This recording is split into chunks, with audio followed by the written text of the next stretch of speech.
you go. Mr. Chair. Call the meeting to order at 2:13. Craig of the public involvement. All of the AMATS meetings are public meetings. The public is invited to comment on any business or informational items we have before us. If we have a business item, we'll have a presentation by staff or a consultant, and the committee will then be given a chance to discuss the matter. And then at that point, the public will be invited to comment, and then it will rest until the committee after that for deliberation. We didn't do a roll call. Sure. Mr. Morton. Here. Mr. Morris is out. Yes, Matt Stichik, taking notes for him, answering questions.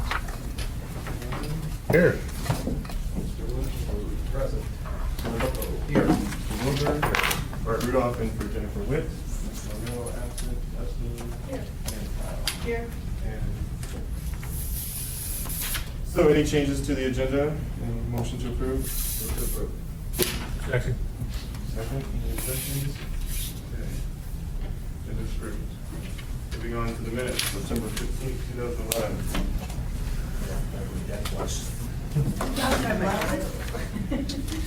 Yeah, does anybody remember 2011? Catching up.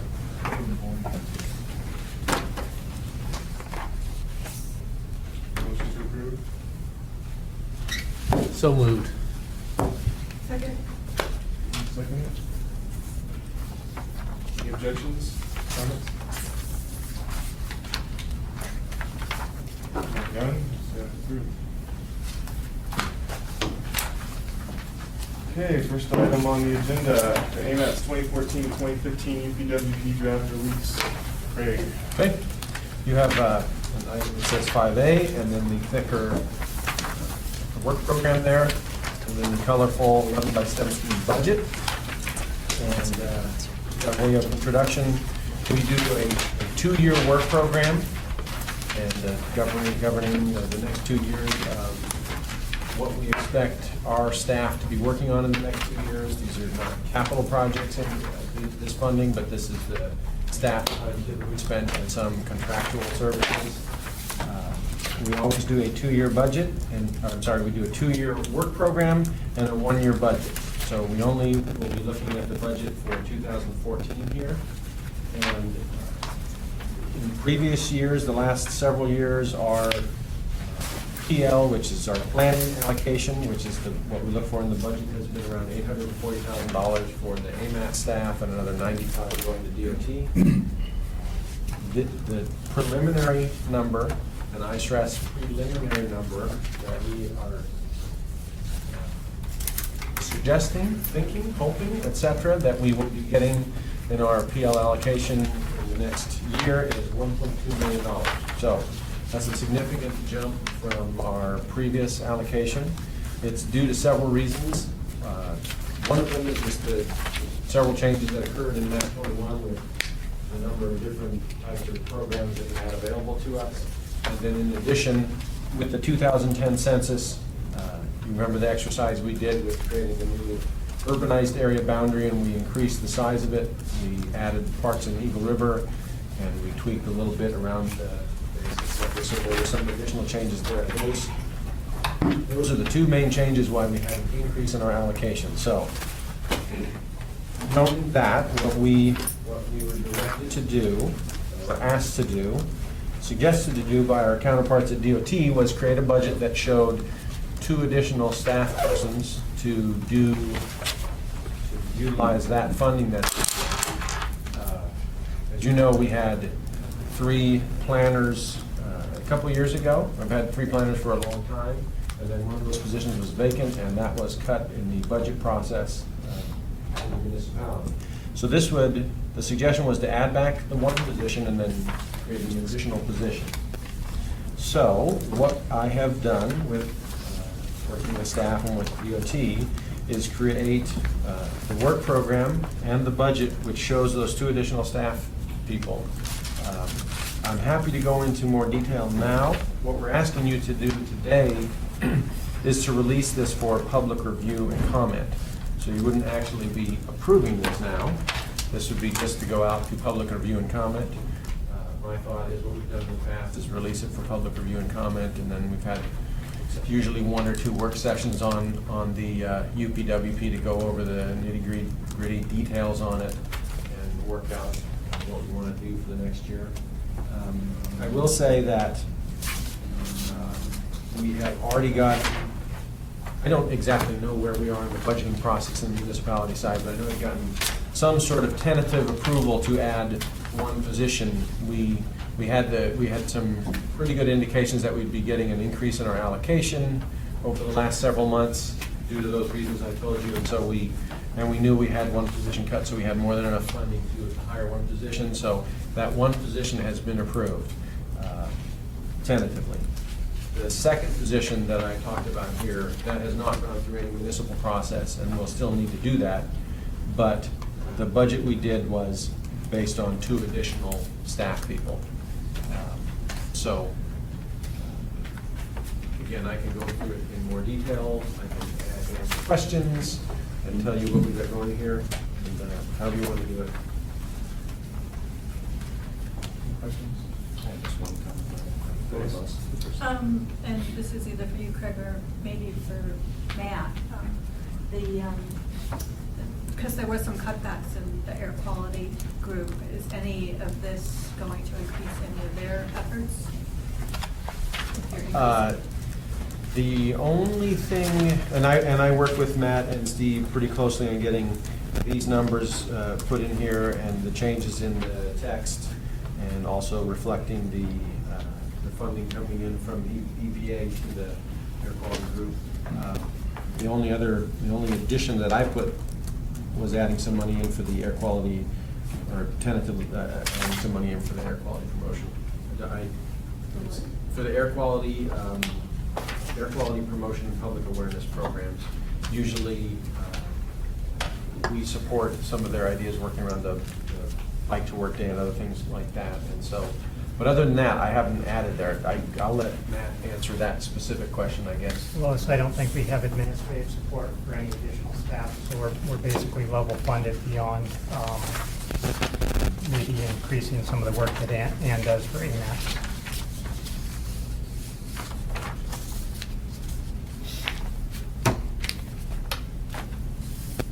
So what are the key additions? So, what I basically done, what I did was, if we add 1 additional position, that the main function of that person would really be to work with the kind of the non-motorized side of the house. What we've done over this past year is we've utilized long-range planning staff to help us in staffing the bike and ped committee and working on the area by trails plan update, and also working on our public involvement plan. So a lot of the money related to that. If we have 2 additional people, what I envisioned that to do was, let me back up just a minute. We're going to have 5 RFPs out next year, and right now, as it is, I have 2 staff people to manage those 5 RFPs, which is a lot to do. So this additional staff people, if we get 2 additional staff, that second person would be doing a lot to help those folks manage those contracts, because it's a lot to do. And it just so happens that, is it 4, Teresa? 4 of the 5 are kind of in your area. So she'd be managing 4 contracts, which, in addition to the care and feeding of the model and the freight committee that she staffs, it's probably too much to ask. So what I envision is that second person helping that person, or helping those 2 out a lot with the management of contracts. In addition, I've added a lot of extra money here into the public involvement plan, and my thought would be to really work on, among other things, our website and get that up to date and kind of I don't know, freshen it up, make it more inviting to the public, as well as increase our presence both in all the different types of social media that are out there, whether it's Twitter or Facebook or some of those other things that I don't know how to use, but I'm hoping we get some expert in here who can do that sort of stuff. So those are the main kind of places that we bumped up if we get a second additional person. This budget over last year's budget, obviously there's a lot more money in there for the MTP because we'll be doing that update. There's more money in there for the ITS task because we'll be updating our ITS architecture. There's more money in here for the congestion management system because that's one of the RFPs that will be out on the street next year. We're required to have a congestion management program, and so we'll have an RFP for that, so there's money in the staff time to work on that. Those are the main things, along with, I guess, the household travel survey, which we'll be doing. So there's a lot of PL time, PL dollars spent on those specific tasks because there's going to be a lot of work needed to be done. Getting us up to date on those things.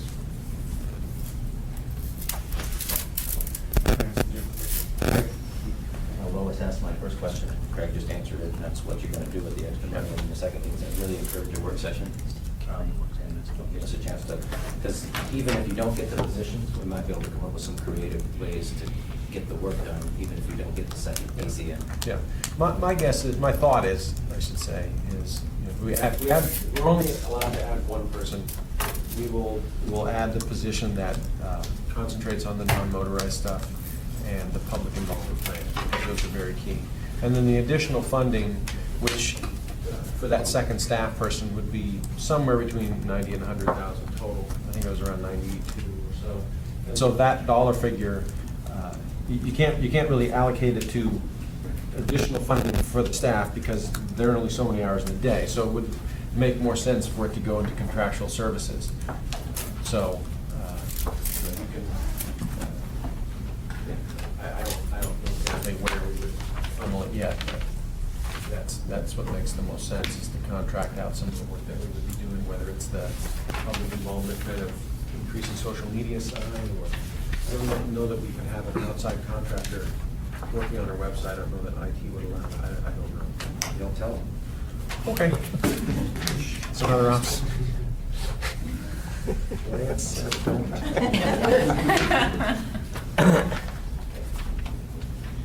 I have a bunch of concerns and comments. Does anybody else have something before I go? I have some comments, but you can save them for a work session. Yeah. I think some of mine have to do with work session issues, like adding more deadlines and kind of stretching some of that in there, but there are also some smaller things maybe before we release it, like references to safety loop. Okay. There's some deadlines for 2012, just things like that. I noticed a couple in there. But I didn't see anything in there for performance measures.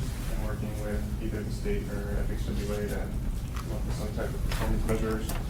And also there is a category in here that talks about the trade advisory committee and the work that Teresa does, but nothing with the bike pit committee and the work that Joni does, and that will need to be added. Do you mean inside at the task level? Or At the task later on? level. Oh, okay. Yeah, okay. something that just says, Non-motorized transportation talking about. yeah, in the freight category that talks about, in 260, it talks about all the time that's work spent with the freight advisory committee meetings. I would think that there would need to be an equal section for the bike head committee as well. And then, So it doesn't sound like this is ready yet, in your opinion, is that? I would think that some of the small stuff needs to be worked out, you know, the old deadlines and safety loop stuff. Before we release it? Yeah, I mean, that's something that, you know, we can go over today, item by item with, and fix it, or I can just give my list to Craig and have him fix it before he sends it out. Whatever the pleasure is of this committee, but I do have a lot of red marks. And I know this has been posted for a week, but I just read it yesterday and today, so I apologize for that. How many jobs right now? 2, 3? Yeah. I have a question then, if I could, Bart. Bart, are your performance measures and that information on the bike committee similarly reflected in the freight, referencing not safety, referencing Yeah. references to safety loo and showing that 21? Yeah. And then, so content-wise, except for maybe the performance of the bike committee, what else is lacking content-wise? There's not a lot else content-wise other than the deadlines. Okay. You know, I just want to make sure that we're all on the same page of when this stuff is going to get done. Okay. There is, you know, generally just a concern from DOT side that, you know, there's a lot of work in here. AMATS in the past has turned down hundreds of thousands of dollars. We're in, this year, probably going to turn away some more money. A lot of items that are in the 2013 UPWP are going to be folded into the 14 EPWP with even more added on top of that, with the same amount of staff members. Craig already mentioned the amount of consultant work that they're gonna have to manage. It's a lot, and you're gonna get more money, and you're probably gonna end up forfeiting a lot too if we don't have a plan to spend it. It's a lot of work that is anticipated, and a lot of the deadlines in here are all at the end of this year, or end of 2014. They all come together at the same time, so I don't know if it would be helpful to put together some sort of calendar that shows all the overlapping tasks, because I think we're gonna be in the same position we are right now, where it's pushed to next year. It's just a lot.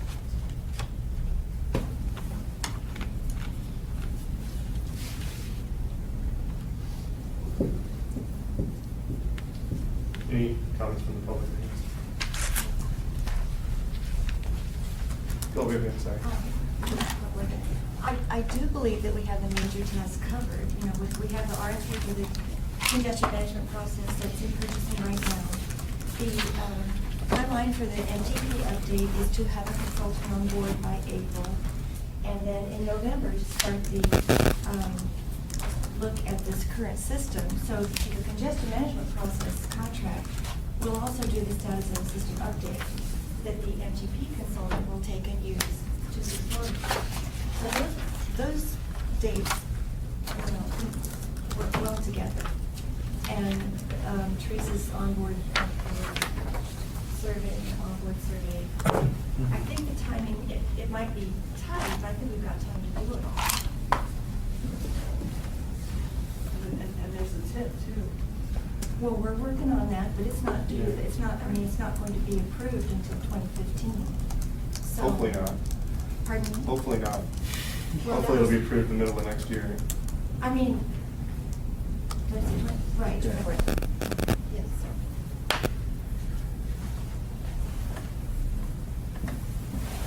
I think we The know vast what- majority of staff time on the TIP will be this year. You know, what will happen is next year, we'll probably do all the Mhm. ranking and scoring and everything. This year, which is what takes up the most time. Yeah. As fun as it is. Yeah, what I wrote down as the big items is household travel survey, the model, ITS, CMP, phase mobility, update to the MTP, performance measures, other MAP 21 priority, TIP, there's a certification review coming up, and then there's the public participation plan. And that's just what we've identified in the current UPWP that we're already using.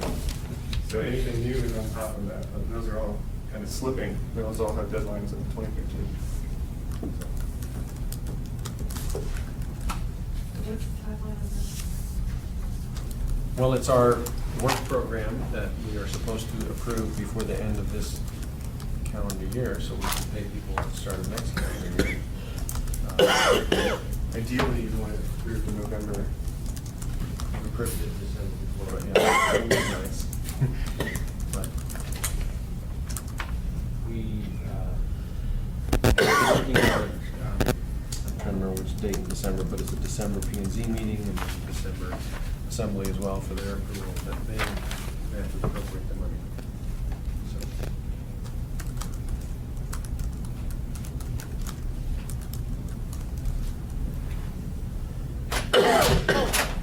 I'm okay with releasing it with some minor changes that I can get with Craig on, just fixing, making sure there's no 2012-13 deadlines in there. And then having a work session address some of this other stuff that I think it does need to be talked about.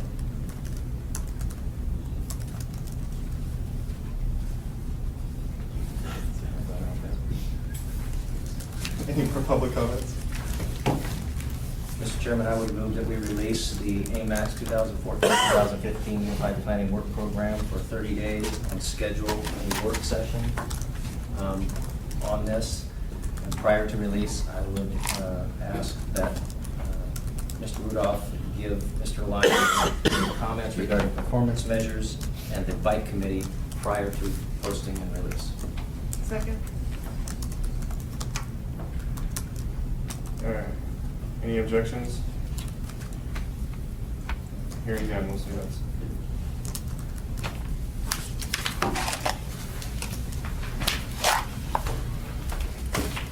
All right, moving on to the Fair Advisory Committee appointments.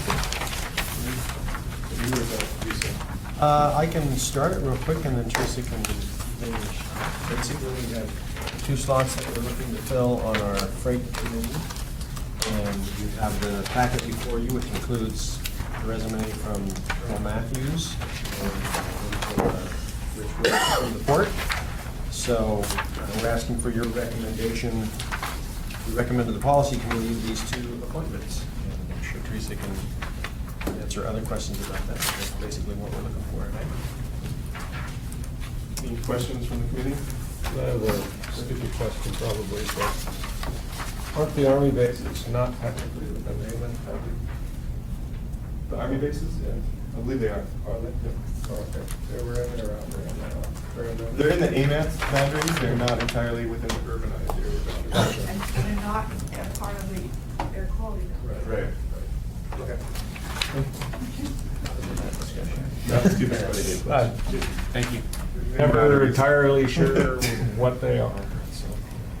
Kind of like the railroad. Part of the state or you corporation? Well, it depends. What's best for us? Any other questions? Anything from the public? Okay, back to the committee. Motion? Move to approve the appointments to the Freight Advisory Committee. Second? First and seconded, any objections? Hearing none, that is approved. 2011-14 TIP, administrative modification number 7. So we have changes in 2 tables, and that's table 5 and table 7. And I will go over this quickly, and then Lance can fill in the blanks if need be, but, so table 5 is, the dollar figure stays the same, we're just moving something around from one project to another to make it all balance out. You can see the rate transit marketing goes from 720 to 820, and the transit fleet expansion goes from 1,700 to 1,600, so it just moved 100,000 over there. And then the table 7, which is on the back side of your memo, I believe we did 2 things there. So the money's moved around, but the dollar figure, I believe, stayed the same. And this, the map 21 language is new there, where down at the bottom it talks about the different categories. So you can see under the column where it says current FFY 2011-14 TIP, admin mod number 6, there's a 0 there. This is a new funding category, if I'm correct. And so now we're moving it from those previous areas and back kind of funding like that 50%, if I'm correct in that, and if not, Lance can clarify. But this is an administrative modification. The table 5 is our allocation, but it's just not an increase, it's just moving the monies around there. And table 7 is not part of our allocation, but we need to have it because these are federal funds coming into the Anchorage area. And the admin mod can be approved by the GAC. Questions and comments from the committee? Anything from the public? Back to the committee.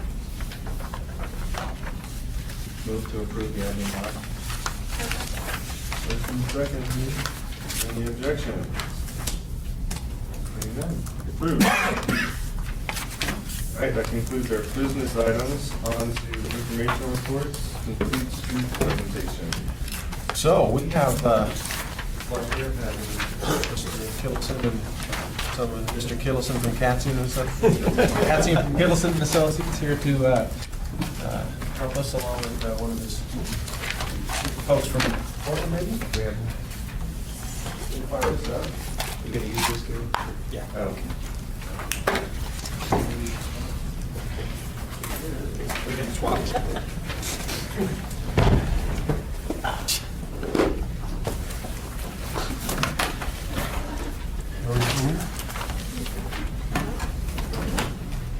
No. I'm not afraid of it, but I'm not ready for it. Just a little mess. Those is around. I can go back. I think he's good.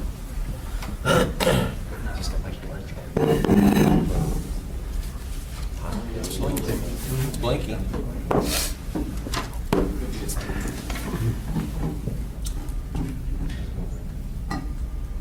They do have it in front of them too, so it's coming up. Do you have guests this week? We have a push button or? Do you have guests this week? Yes, we. I'll go back there and do it.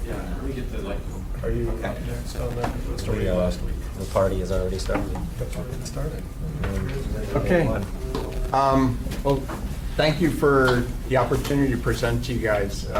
For the record, I'm Gary Katzian with Kittleson and Associates. With me today is Mike Coleman from our Portland office, and we've been in the state for the last 3 days, actually putting on a traffic education workshop series that we do for continuing education hours, and that we did one in Juneau, one in Fairbanks, and yesterday in Anchorage. And with this opportunity here, we've got an abbreviated one to have Mike give you guys a little bit of presentation on complete streets. So with that, I'm going to turn it over to Mike. I'll give you a little bit of his background and give you a quick briefing on complete streets. So thank you. Thanks, Gary. Again, my name is Mike Coleman. I've been with Kittleson Associates for almost 6 years now. 22 years before that, I was actually a traffic engineer with the city of Portland. And so my background goes far enough back where, at least in the Portland experience, light rail emerged and has become the norm. Later on, traffic calming emerged and it's become the norm. Bicycling emerged, it's become the norm. Same thing with streetcars. And so it's been a great opportunity to learn a lot from doing it. In some respects, for the first time, and always kind of having that reputation for being somewhat the guinea pig, if you will, for when it comes to transportation change and applying transportation changes, and it's particularly in an urban environment. I understand that Anchorage is very much in the same mode as what I just described, where things are changing and you're making great progress towards a multimodal transportation system. And what Gary asked me to do is share just a little bit more about the subject of complete streets. It's probably a familiar term, but it may mean a lot of different things to different people. It's like a lot of things. You throw out a word and people begin to self-define what it means. But what a lot of communities have done, and I think it seems to me that you guys are on the verge of this, is you're moving towards this idea of complete streets already. You're doing so many things in the multiple modes, with the kind of documents you have in place to guide your future. And there's so many of the pieces of this complete street philosophy or approach that's already in place. So I just wanted to share a little bit about what the broader term complete streets means, what a lot of communities are doing to make the term complete streets an actual directive for their community. And then very, very briefly go on just a couple of topics that actually are tools in addition to the ones you already have towards making complete streets more of a reality for Anchorage. So I kind of worked the PowerPoint here. This is really difficult. I actually work from, let me work from the so I can see the slides.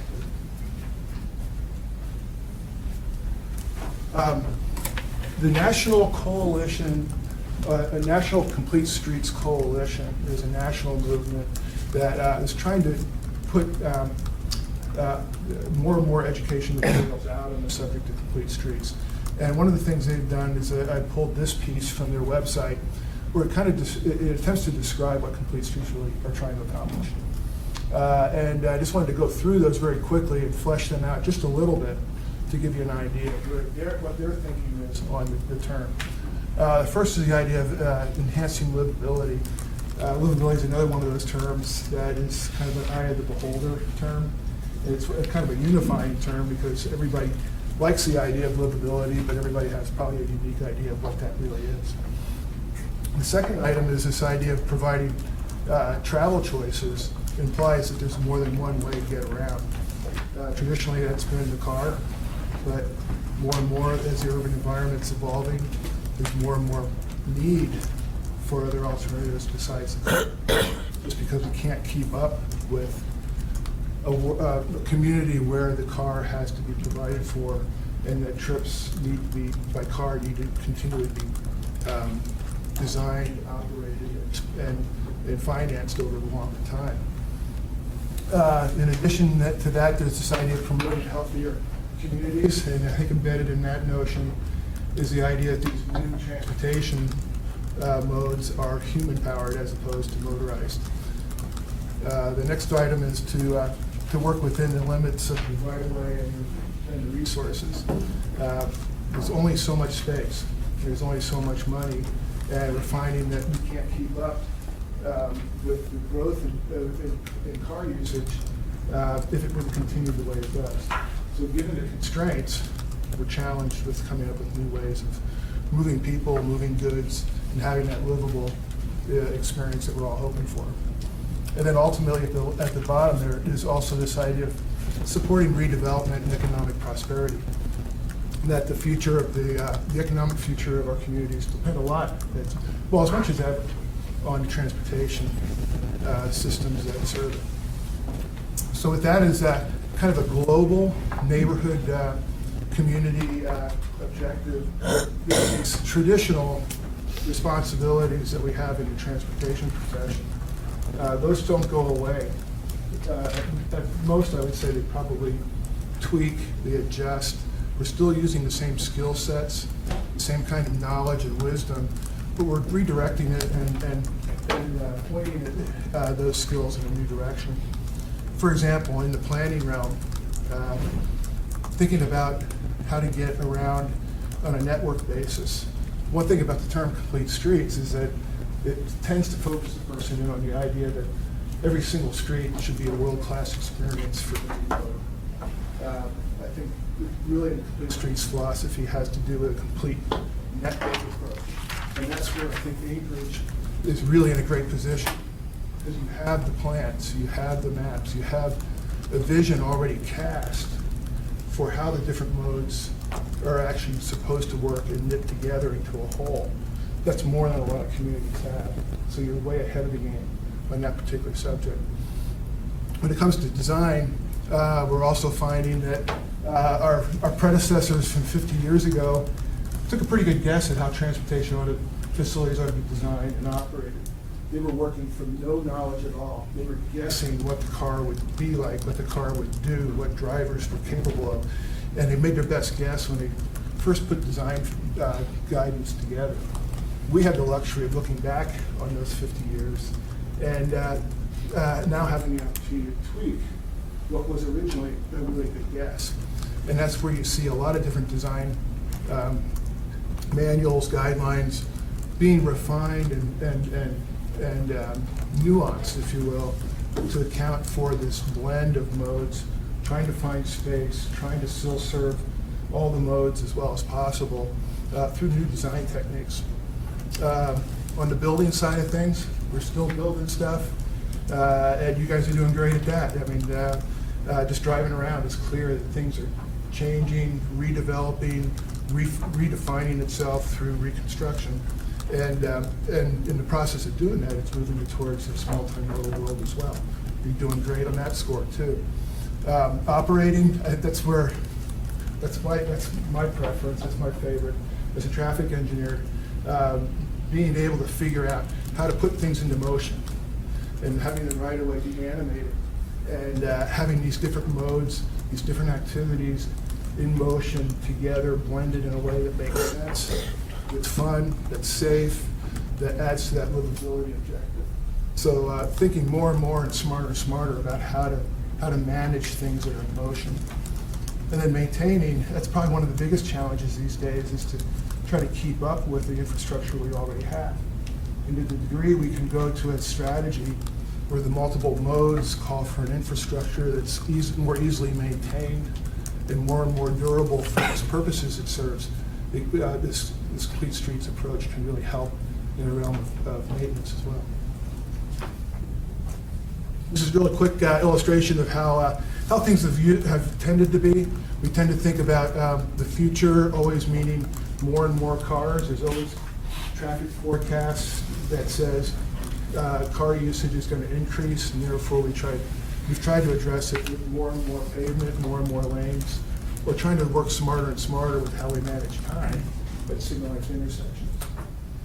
Another way to approach it would be to try to reduce the demand by either moving the dots that we're trying to travel between closer together so that those distances are shorter, or making for multiple paths between the dots, multiple lines, if you will. Is there a way to drive that between those dots? Is there a way to walk between those dots, bicycle between those dots, or use transit between those dots? So connecting dots with multiple lines is another strategy. And so it's all an attempt to manage demand rather than continue to increase supply. The second subject is the complete streets ordinances. This is, again, a strategy primarily promoted by the National Alliance, Complete Streets Alliance, to encourage communities to make the idea of complete streets an absolute directive, one that stands the test of time as decision makers move on, as other policies change, that sort of thing. There'll still be this stable, ongoing quality about complete streets by establishing an ordinance that is an ongoing directive. Very quickly, here's a history of how the philosophy's evolved a bit. Early on in the 70s in Oregon, this is the way transportation finances were structured. The state had no choice but to spend every penny it collected in transportation funds on the automobile. It absolutely had to be done that way. And the state ultimately wanted to break out of that limitation and established a new law that where the term routine accommodation was created. And basically what that meant was almost the opposite of what it used to be. If the state was going to spend money on transportation, they had to think about other alternatives, how to accommodate walking, how to accommodate bicycles. It wasn't as easy as just making a new law and saying go do it. What it really opened was a door to debate project by project, year by year, what this routine accommodation really meant in practical practice, and when and how to accommodate these new modes in a project. It took time for the state to find itself in how this routine accommodation was going to actually play out. Then there were other, obviously, national level Congress, acts of Congress that have changed the complexion of the transportation world. ADA, for sure, has changed how we design every corner in the city. You know? The T21, really the first transportation act that had new strings attached to funding that required an attention to other modes besides the car in exchange for getting money. And just threw in the 2005 timeframe when the term complete streets began to really replace this idea of routine accommodation. And it's like a lot of new things. Not only does the idea change over time, but the actual name of it changes. Things like traffic calming needs to be neighborhood traffic management. The notion of guidance is probably a term that's probably not going to last over the long haul. It'll probably be replaced with some other term. But that was a moment in 2005 where this more catchy phrase of complete streets caught on. Ultimately, the USDOT on its own has provided additional guidance to itself, if you will, on how to accommodate and account for the other modes. And so they've actually taken this level of initiative of their own to be multimodal. According to the Alliance, they're now aware of 500 cities, counties, states who've adopted ordinances to more formally, more directly, more authoritatively establish this complete streets philosophy. The other thing that's, this is just a real quick kind of tally of how it breaks out a bit. You can see quite a few states have taken on this philosophy. Cities of varying sizes have as well. And I think that my impression is that Anchorage is perhaps on the verge of something like this.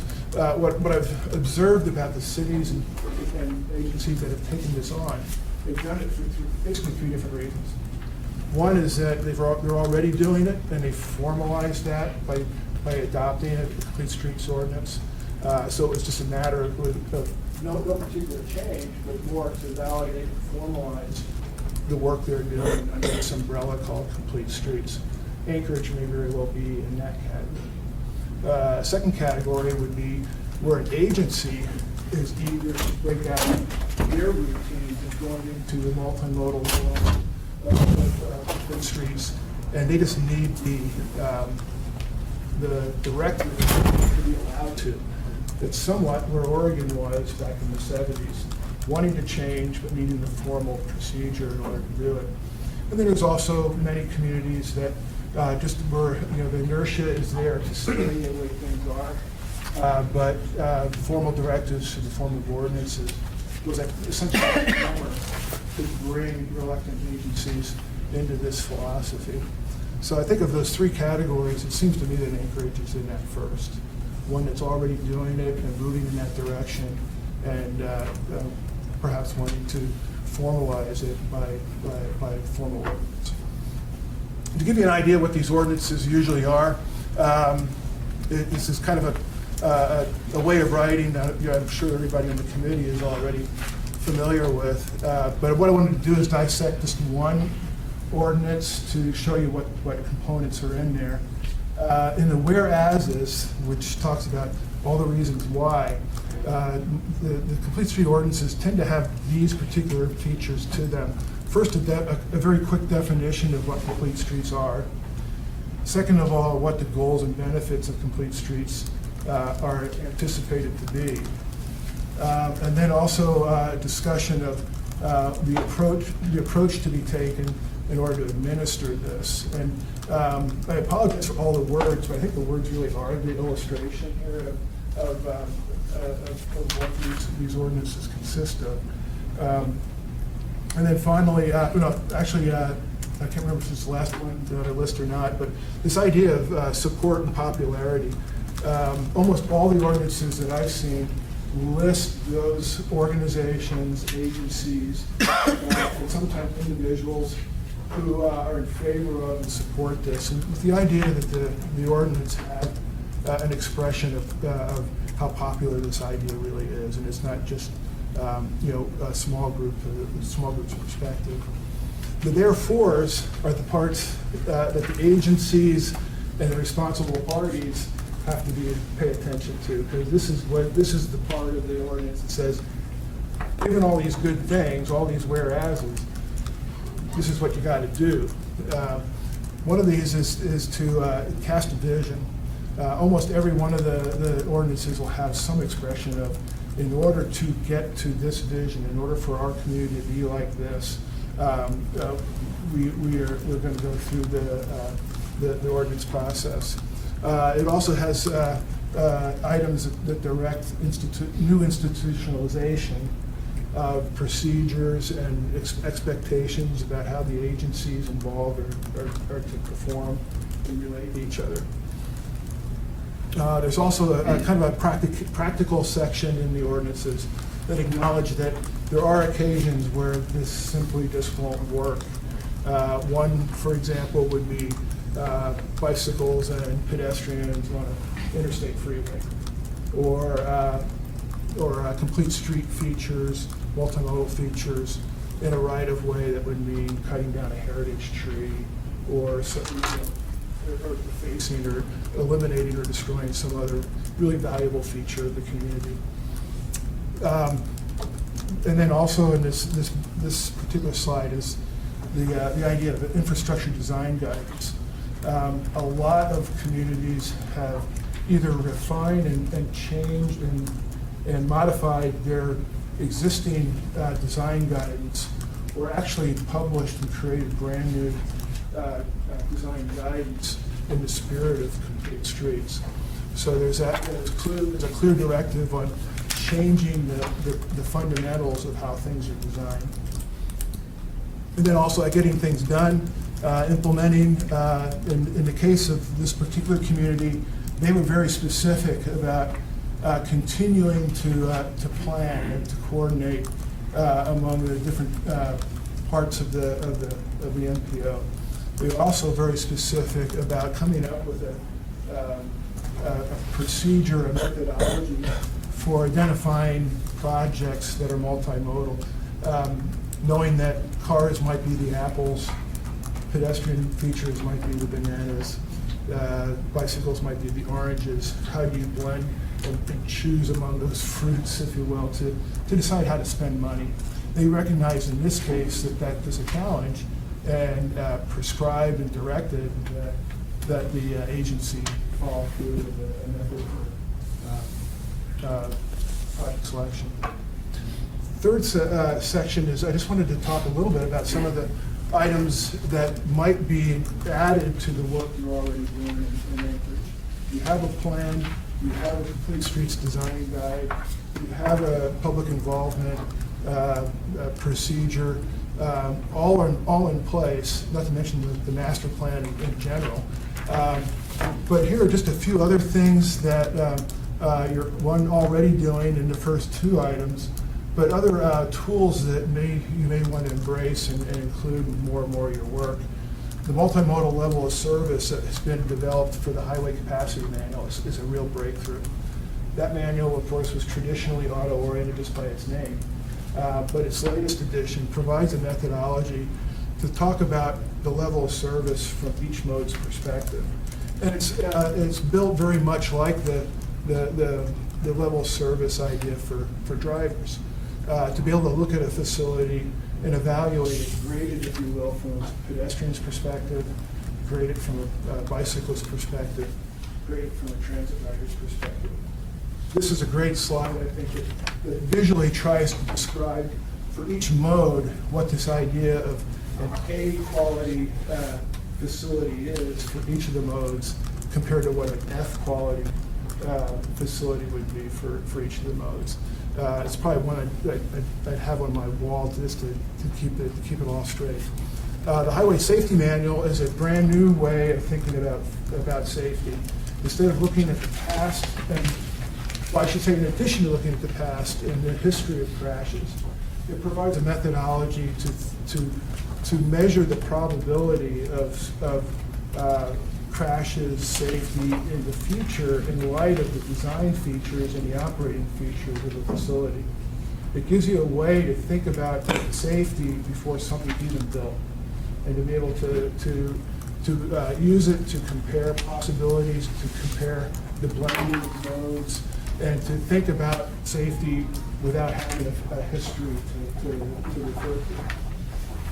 Road diets is one of the great challenges for us traffic engineers. The idea of trading away lanes or trading away capacity in order for part of the right-of-way to be used for other purposes. It's all the same old traffic engineering skills, but it's oriented in a new direction to try to find space for other purposes in a constrained right-of-way environment. Here are just a couple of technical references to refer to pursue that particular kind of idea. Another really super important area is understanding the best ways and best opportunities for pedestrians and cyclists to get across the street. This particular document, NCHRP Report 562, has proven to be a fantastic tool for systematically and methodically evaluating the conditions at a potential pedestrian crossing location. It essentially looks at how popular the crossing is, how busy it is from a traffic perspective, and therefore what the probability is for opportunities to cross the street. And then from that information, propose 3 different ways of actually protecting or acknowledging that crossing. One is, under certain circumstances, actually have traffic stop and create a gap artificially. Second would be to provide signage and striping to alert the driver to the possibility of pedestrians being there. And then the third is to have those same features plus a form of flashing yellow light to let drivers know not only are these features here and there might be a pedestrian here, but at this moment there really is. And using a particular installation called a rectangular rapid flashing beacon, it's been proven to be a great low-cost way of creating those gaps for pedestrian cyclists to get across the street. Finally, just some thoughts on those design guides that might help supplement the Complete Streets design manual already. NACTO, the National Association of City Transportation Officials, has just released their urban design guide, the latest guide they provided since their bike guideline from a few years ago. Here, for future reference, there are some states that have established their particular design guides that might be good references.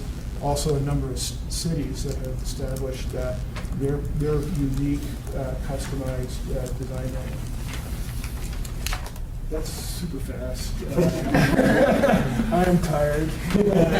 But again, our purpose in sharing this is to just continue the dialogue and conversation on the things you're obviously already doing.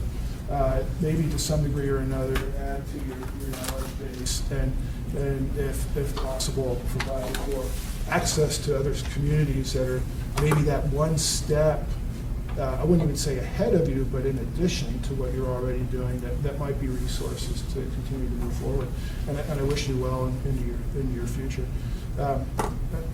If there is time for questions or conversation. Yeah, questions from the panel, Lois?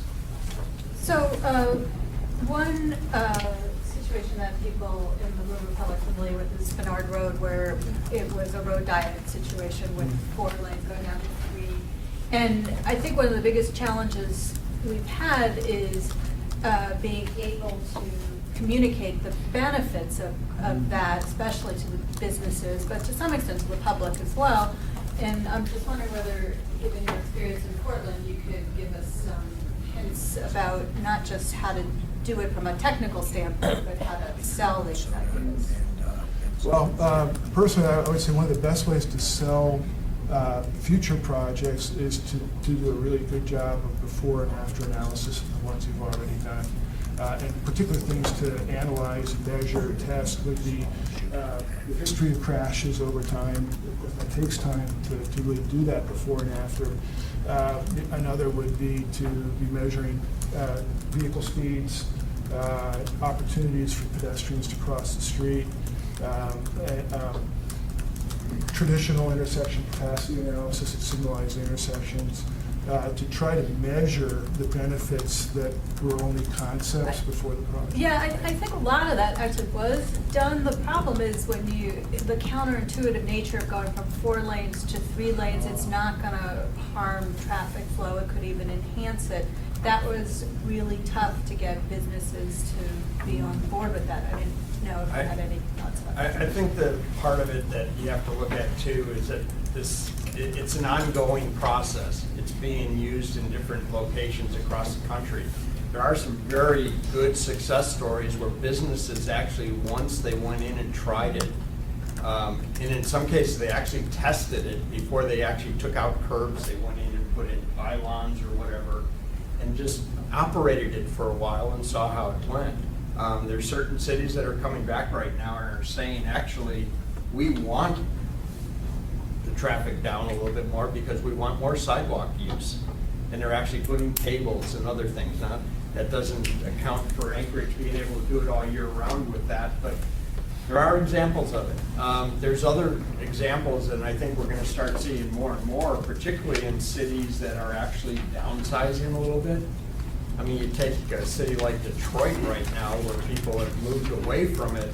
They have a whole series of streets that are super wide, but nobody's living along them now. How do they come back in a redevelopment stage at that point in time?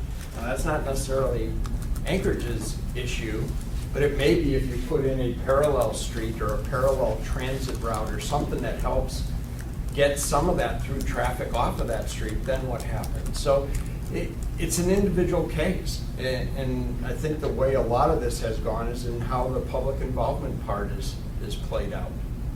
And get them involved almost hands-on with the design of it to see how it works. Any other questions from the committee?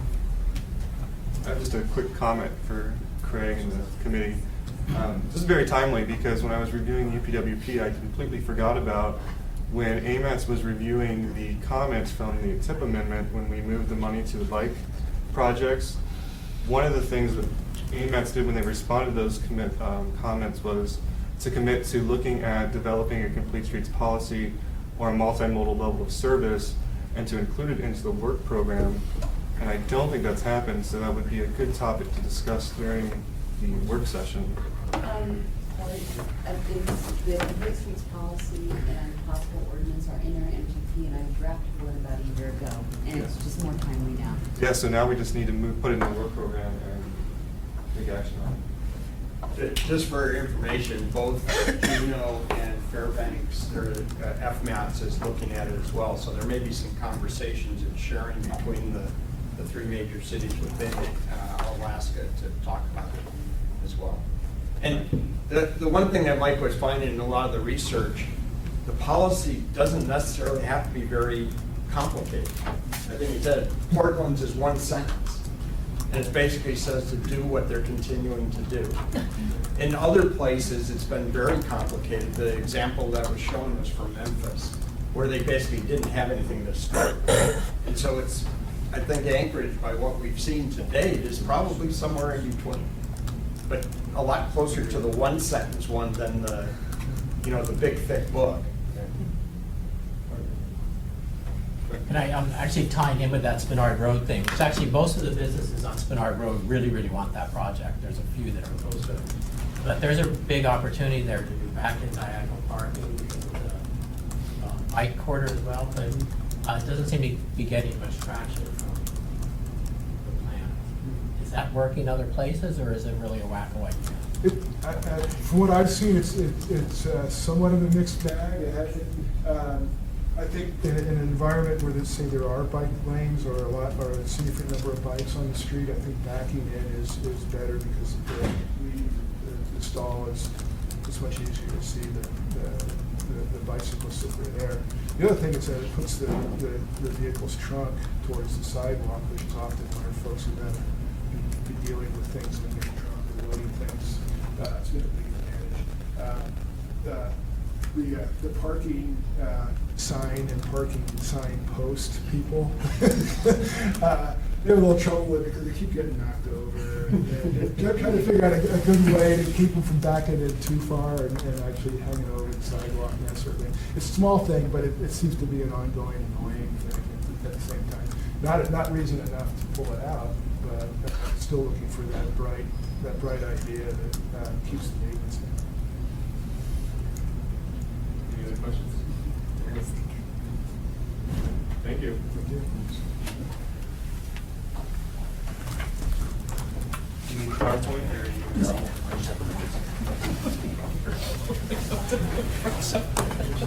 This way.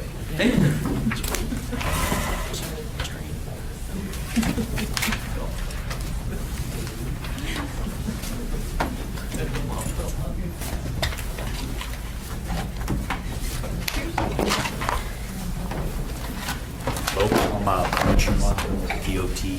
This is Julie Justin. She's with HDR. We're here to introduce you to our preliminary concept that we would like to do for the Glen Highway between Highland and Artillery. Our plan is this is a design build project, so we're just developing the concept right now. We have just selected the 3 pre-qualified contractors. We plan on advertising the RFP at the end of the year, starting construction in 2014. What we'd like to do, in this picture, you can see the yellow lines are the existing highway. This is Eagle River, right here, the actual river. This is highway. This is the artillery interchange. The existing lines right here, this is what's often referred to as Brake Light Hill. We'd like to straighten out this alignment both vertically and horizontally. Currently, the Brake Light Hill is about 6% grade. We'd like to flatten it to about 3.7. We'd also like to connect two curves at either end with a straight line, tangent to tangent.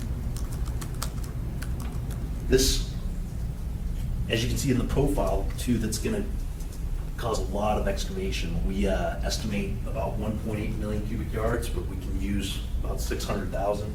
So that leaves us with about 1.2 million cubic yards to find a home for.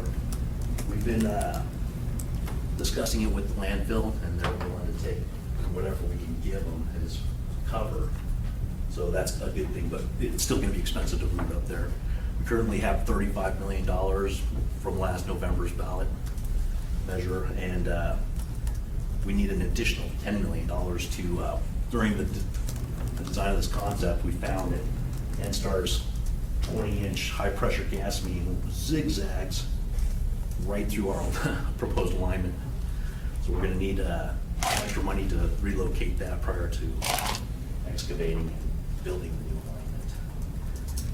alignment. And on this poster board was what we have planned. It's 3 direction. Ultimately, it'll be 3 lanes both ways through that corridor. Phase 1 will just be the northbound, because that's all we have the money for. Phase 2 eventually will be 3 lanes southbound, all in the individual lane, with provisions for HOVs down the middle eventually. We do plan on building 2 bridges right down the middle. What we hope is that if we do build right down the middle, we can maintain a lot of existing traffic through there, not too much, to our interruption. So anyways, this is what our schedule looks like. Like I said, we just pre-qualified 3 contractors. We're currently working on the RFP. We'll have that advertised in December. We'll pick a contractor, a winning design build team in May 2014. And at that point, they'll start design and construction. It'll probably be a 2-year project. So it'll go through 2015. And phase 2, what's in front of you. Julie's going to talk a little bit about public meetings coming up. Sure, thanks, Brian. So we have 2 different opportunities for the public to be involved in what Brian mentioned is a very preliminary stage in the process. It's about a 10% design. The design builders are going to go forth and do the final work. So we don't know what it looks like yet. So this is the prime opportunity for people to say, what is it that they would like to see as a result of this project? What problems do they have? What is it that maybe we haven't identified that we need to talk with the selected design build team to include as part of their consideration, and part of, quite honestly, our consideration as we look at those proposals. The first opportunity to get involved is an online open house. We find that people are more inclined to go online at 7 a.m., noon, about 9 p.m. after they put the kids to sleep or after their favorite TV show is on. So we have an online open house that will start Monday the 14th of October and run through November 15th. So it's about a 30-day open house. Same materials will be available at our public open house. Live people there to talk to you on October 24th. That's going to be at Gruning Middle School in Eagle River, just there on Eagle River Road. And that'll be from 5:30 to 8 p.m. Same materials, both locations. I also have a project fact sheet and frequently asked questions. They're on our website now, eagleriverbridgenb.com. It was originally just phase 1, so northbound, eagleriverbridgenb.com.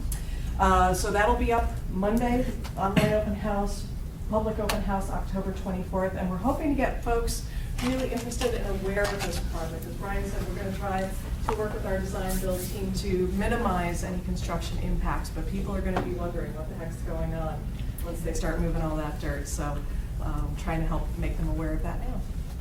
Anything else? All right, I'll pass these around if anyone's interested, and please do participate one way or the other.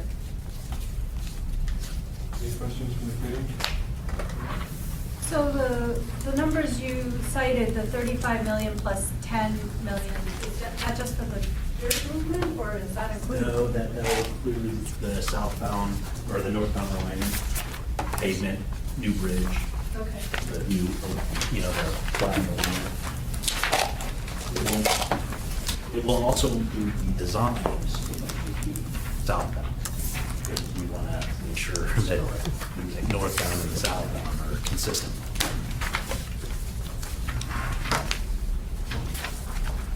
Anyone from the public? There's an existing bike trail through there that's seen increasing use, especially if it's been resurfaced. Is there provision? Yeah, what we're planning on doing is using the existing lines as farm. The trail that you're talking about runs on the west side of the highway, but it's Highland, then crosses over and runs down the east side. It'll still be there. In the section drawings, we have it shown right here.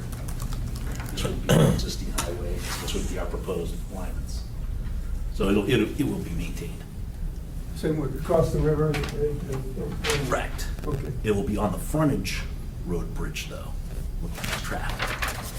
It should be. Thank you. Any other questions? Thank you. Thanks. Any other information? Yeah, the next meeting is policy committee meeting on the 24th, and then the next technical advisory committee meeting on November 7th. Hopefully a work session in between there somewhere. Oh, other comments? Just an informational item. Certainly everybody at this table knows that the deadline for the AMATS submissions for 15-16 is the 28th. Bicycle Commuters of Anchorage is going to host a open house at REI a week tomorrow, that's the 18th, from 6 to 8 p.m. to get input from cyclists, and BCA will be packaging up and submitting some transportation alternative projects for that. But the open house, if anybody has an interest in being there, or if nothing else, so you're not surprised when you see announcements of Bicycle Commuters of Anchorage hosting an open house for the purpose of getting cyclist input on priorities that BCA will then bundle up and submit for the bidding process. What were the hours? It'll be Friday the 18th, that's a week from tomorrow, from 6 to 8 p.m. REI has a conference room that they've offered to let us use. And it'll just, we'll be talking about what has happened with the $2.3 million that this board helped produce for this year, next year, and in addition, vision and priorities for 15 and 16.